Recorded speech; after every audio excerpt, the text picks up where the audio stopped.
Hello বন্ধুরা, আমাদের SD TV চ্যানেলে আপনাদের স্বাগতম।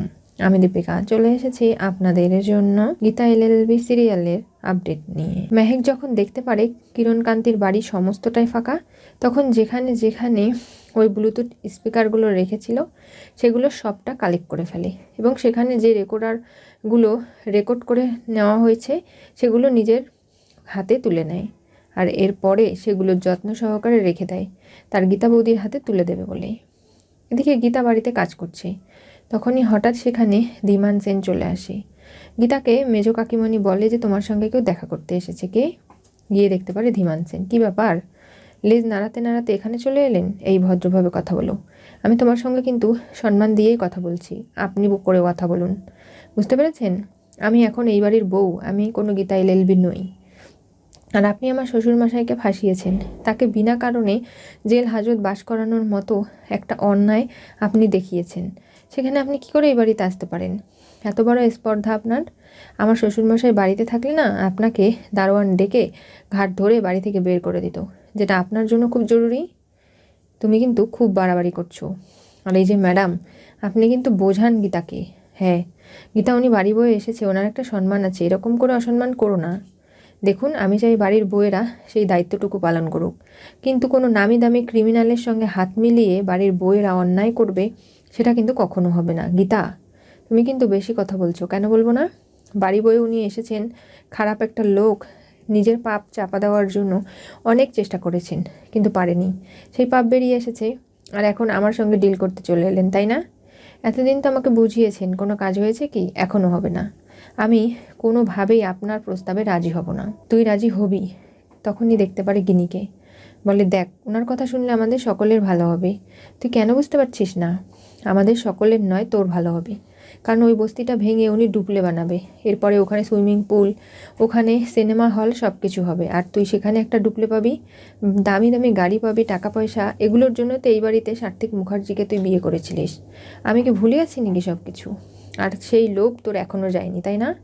এই মুখ সামলে কথা বল গীতা। আমি কিন্তু সার্থিককে ভালোবেসে বিয়ে করেছিলাম, এগুলোর জন্য নয়। ঠিক সেটাই তো আমি বুঝতে পেরেছি। আর তা না হলে তুই বাড়ির বউ হয়ে এরকম নামি দামি ক্রিমিনালকে কি করে চিনিস? দেখো, তোমার বোন কিন্তু আমাকে অপমান করছে, আমি ওকে বোঝাচ্ছি, বোঝাবো তো। আপনাকে চিন্তা করতে হবে না। গীতা চলে যেতে লাগলে গিনি হাত টেনে ধরে। বলে, শোন না উনি কি বলে। দেখো গীতা, আমি তোমাকে কোটি কোটি টাকা অফার করতে রাজি আছি।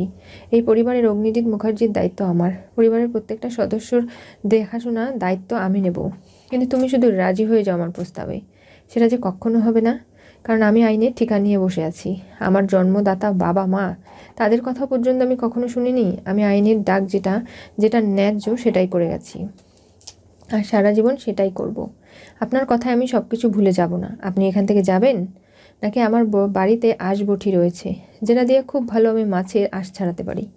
এখানেও আপনার আঁশ ছাড়িয়ে দেখিয়ে দিতে পারবো। গীতা, আঙ্গুল তুলে একদম কথা নয়। কোর্টের ভেতরে আপনি দেখবেন কি করে আপনাকে লেজে খেলাই। আসুন নয় ভজন মিত্তিরকে নিয়ে কোর্টে, তারপরে বুঝবেন গীতা এলএলবির আর্গুমেন্ট কী। সেখানে আপনার কাছা যদি খুলে দিতে না পারি, তাহলে আমার নামও গীতা এলএলবি নয়। দেখো, তুমি কিন্তু কোর্টে পৌঁছাতে পারবে না, তখন কিন্তু বলবেন না আপনারা যে ধীমান সেন সাবধান করেনি। আপনি এই সমস্ত ধমকি অন্য কাউকে দেবেন। গীতা এগুলোর ভয় পায় না। কোর্টের ভেতরে তার মুখ চলে, আর কোর্টের বাইরে হাত, সেটা সবাই জানে। গীতাকে এত সহজে কাবু করা যাবে না, বুঝতে পেরেছেন? আর আমি যে তুই লুভি দিদি, এরকম বোনকে কখনো চিনি না, যে নিজের লোভের কারণে নিজের শ্বশুরমশাই, নিজের শ্বশুরবাড়ির লোকজনদেরকে বলি চড়াতে পারে, নিজের জীবনটাকে একটা ডিল হিসাবে পরিচালনা করছে। সে কোনো নিজের স্বার্থ ছাড়া কাজ করতে পারে না, সেই মানুষটাকে আমি কখনো নিজের বোন বলে মানি না। এই বলে গীতা রেগে ভেতরে চলে যায়। দেখুন, ওকে বোঝাতে হবে তো। আমি জানি কাকিমণি কি করে ওকে বোঝাতে হয়। ওকে এই রাস্তায় নয়, অন্য কোনো রাস্তায় বোঝাবো, আর সেটা আপনি শুধু দেখতে থাকুন। ধীমান সেন সেখান থেকে রেগে চলে যেতে বাধ্য হয়। বাকিরাও বলে, গীতা যে ব্যবহারটা ওনার সঙ্গে করলো, উনি এখানে অতিথি হিসাবে এসেছে, উনি খারাপ হতে পারে, কিন্তু এই আচরণটা আসলে উচিত ছিল না। গীতার তাতে কোনো কিছু যায় আসে না। এদিকে মেহেক সমস্ত প্রমাণগুলো নিজের ব্যাগে ঢুকিয়ে সেগুলো প্যাকেট করে গোছাতে শুরু করে। আর ঠিক সেই মুহূর্তেই কৃপানের মা চলে আসে। বলে, কি করছো তুমি এখানে? ব্যাগ গোছাচ্ছি, কারণ কালকে তো বীরাগমনে যেতে হবে, আপনি নিশ্চয়ই জানেন। আর সেই কারণেই আমি সমস্ত কিছু গুছিয়ে রাখছি। আমার ছেলেটা হাসপাতালে ফেলে দিয়ে এলে, অথচ ওর একবারও তুমি খোঁজ নিলে না। তুমি ওকে ভালোই বাসো না? কৃপু, দেখছো তোমার মা কি বলেছে? আমি নাকি তোমাকে ভালোবাসি না? বলো তুমি। আমি একটা ছোট্ট মেয়ে, কী করতাম? তুমি অসুস্থ হয়ে গেছো, কে জানে নতুন বরের পেট খারাপ করবে। আমি তোমাকে হাসপাতালে ভর্তি করে দিয়ে চলে এসেছি তো আপনাদের খবর দিতে। তুমি তো একটা ফোন করতে পারতে, খবর দেওয়ার কি দরকার ছিল বাড়ি এসে? আর তারপরে তো তুমি একবারও খোঁজ নিলে না। এই পদ্ম গেল, ওখানে গিয়ে কৃপানের সমস্ত ওষুধপত্র বুঝে নিল, সব দায় দায়িত্ব। এরপরে ওকে বাড়ি নিয়ে এলাম আমরা। আর তুমি কি করছিলে এতক্ষণ? দেখলে কৃপান, আমার সঙ্গে তোমার মা কেমন হিংসুটিপনা ব্যবহার করছে। এরকম শাশুড়ি হিংসিপনা কারো যেন না হয়। আমি ব্যাগ গোছাচ্ছিলাম, বললামই তো, এত দামি দামি শাড়ি, সুন্দর সুন্দর জামা কাপড়, আমি সব কিছু নেব না? নাকি আপনার বর আপনাকে কোনোদিনও এত দামি কিছু কিনে দেয়নি, যার জন্য আপনারা খুব আমার সঙ্গে হিংসে হচ্ছে? এই তুমি এরকম ব্যবহার কেন করছো? মুখ সামলে কথা বলো। কৃপান, তোমার সঙ্গে আমি গোয়াতে যাব না বলো? সেখানে গিয়ে আমরা বিচে দৌড়াবো, ডাব খাবো, একসঙ্গে ঘুরে বেড়াবো, কত আনন্দ মজা করব। তুমি করবে না সেগুলো আমার সঙ্গে আনন্দ? করবো তো। তাহলে তাড়াতাড়ি সুস্থ হয়ে নাও। কালকে তো আমাদের দিরাগমনে ওই বাড়িতে যেতে হবে, সেগুলোকে ভুললে চলবে? না, আমি যাব তো, আমি কোনো কিছুই ভুলিনি, সবটা মনে আছে। তাহলে তাড়াতাড়ি সুস্থ হয়ে নাও। এই তুমি এতক্ষণ কি করেছিলে বাড়িতে? কেউ তো ছিল না, কি করে সময় কাটালে? দেখুন ভজন মিত্তির, আপনি এই বাড়ির কেউ নন, তাই আমাকে এরকম প্রশ্ন একদম করবেন না। বাড়ির বউয়ের সঙ্গে কীরকম আচরণ করতে হয় সেটা আপনি এখন পর্যন্ত শেখেননি, বুঝতে পেরেছেন? তাই বলছি, এমন কোনো কথা বলবেন না আপনি এই বাড়ি থেকে আসতে পারেন। হ্যাঁ, আমি তো এই বাড়ির একজন হয়েই গেছি, তা তো হবে নি। রতনে চিনে রতন, আর আপনি আর একজনকে চিনেছেন, সেটা আমার বেশ ভালো বোঝা হয়ে গেছে। এই কাকে তুমি কি বলছো?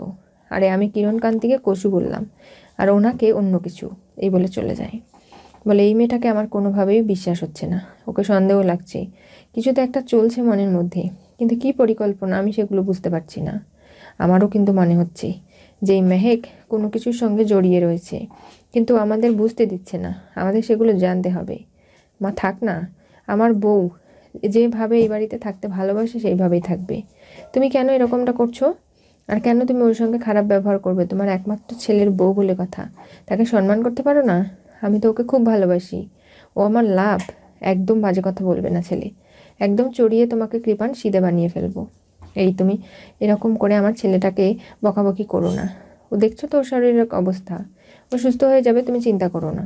এরপরেই মেহেকের বাবাকে ফোন করে ভজন মিত্তির, আর বলে কি ব্যাপার, তুমি আমাকে কেন ফোন করেছো? এত বড় সাহস!